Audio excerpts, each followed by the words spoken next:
and then thereafter come with issues in both the cities. What is disability? The World Health Organization describes disability as an umbrella term. It not only restricts activity, it also covers impairments and participation and restricts participation. Government of India, on the other hand, describes disability as a person who is suffering from not less than 40% of any disability as certified by a medical authority. Government of Singapore describes disability as those prospects of securing, retaining places and advancing in education and training institutions, employment, recreation as equal members of the community are substantially reduced as a result of physical, sensory and intellectual impairments. WHO also says that the world has about 15% of disabled people. That amounts to almost 1 billion people on earth. We'll go through comparative analysis between Singapore and Delhi. Singapore is a southeastern state with a population of about 50 lakhs, with a population of around 2.1%, 2.5% as disabled population. In a survey conducted by the WHO, the World Disability Report confirms that the satisfaction rate in Singapore by the provisions provided by the government is 78% as compared to the 30% satisfaction rate in Delhi.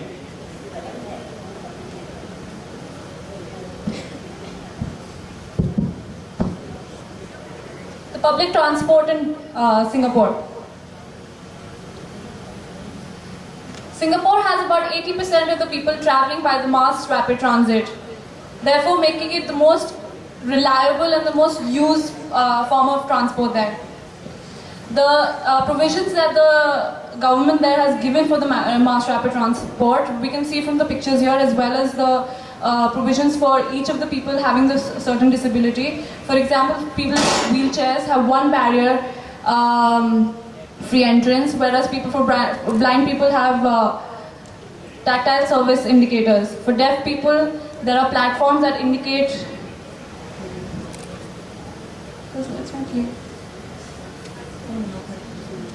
For disabled parking, there is Class 1 and Class 2.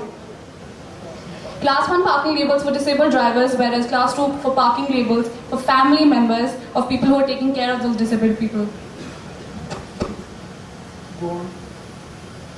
For blind people, ATMs have audio function, braille plates that allows visually impaired customers to perform banking transactions. For people in wheelchairs, they make it extremely easy for them to commute themselves from. As we can, in Delhi, we have feeder buses system. Similarly, they have, when a person enters a BRTA system, and from there having a pedestrian free or having a disabled friendly feeder service, they have another system, which is the WAB, wheelchair accessible buses.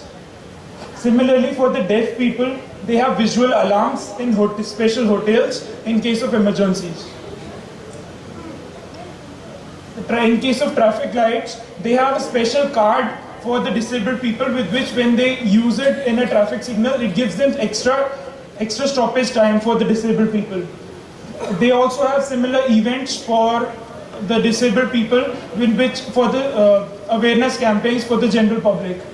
Also, they have Access Singapore, which is a book which gives a guide to any disabled person, which has a list with the places of hotels and buildings that are disabled friendly. Delhi, with a population of around 1.6 crore, has a disabled population of around 2.1%. This also shows a gap. In Singapore, we saw the disabled population as 2.6%, but then the documentation, as ma'am rightly pointed, in Delhi it shows that it's only 2.1%, while we actually know it's more than as compared to the Singapore. The transportation aspects, Delhi Metro, as we all know, is one of the best example, which is disabled friendly.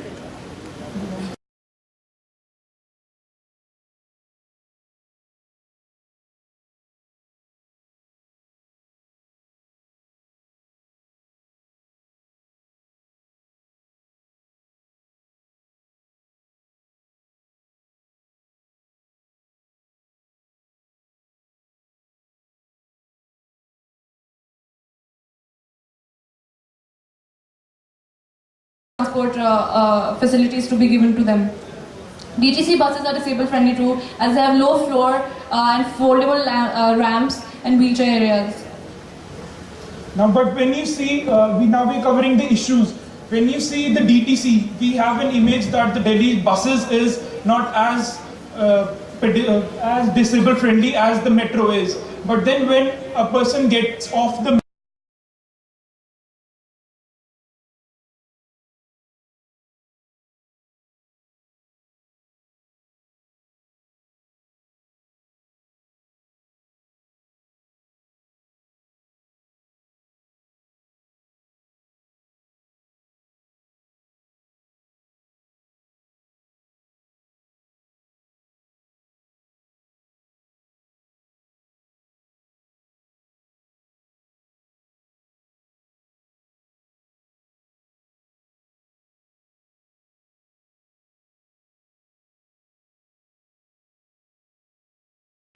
we believe that Delhi lags behind from Singapore in terms of accessibility for specially able. Thank you.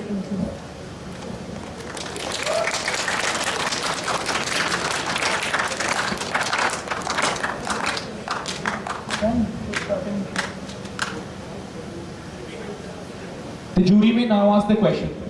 Okay, you are done with your video as well? Yes, ma'am, we start with the... Okay, so- all right.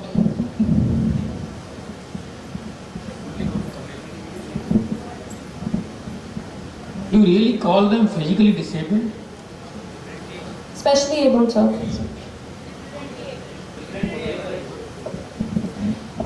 Is there anyone who has right answer of this question? Differently able, specially able. Any other? Physically challenged. I would give you a technically right word which is internationally accepted. It is persons with disabilities. You have the person, the person with disability is a person first, and then he has disability. It should not be used as an adjective, that disabled person, disabled parking. Is parking disabled? Is person disabled? It is person with disability. He's a person first, and then he has any other disability. Yeah. And my question is very simple, and the question is, what is the right slope for a ramp? Right slope for a ramp. For a ramp. What it is, what is the right slope, what is the right slope considered in Singapore, and what is right slope considered in India? This would be a little difficult to answer, but what is the right slope in general? in terms of angle, Yeah, slope. Yes, ratio.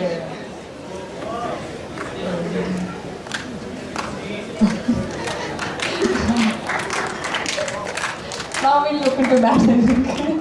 Yeah, it is 1:15 in India, and it is 1:20 in Singapore, and that makes a lot of difference. You know, if you have 1:10 ramp, not a single person, those who use wheelchair or those who have any lower limb impairment, would be able to use that ramp. You know, many a times in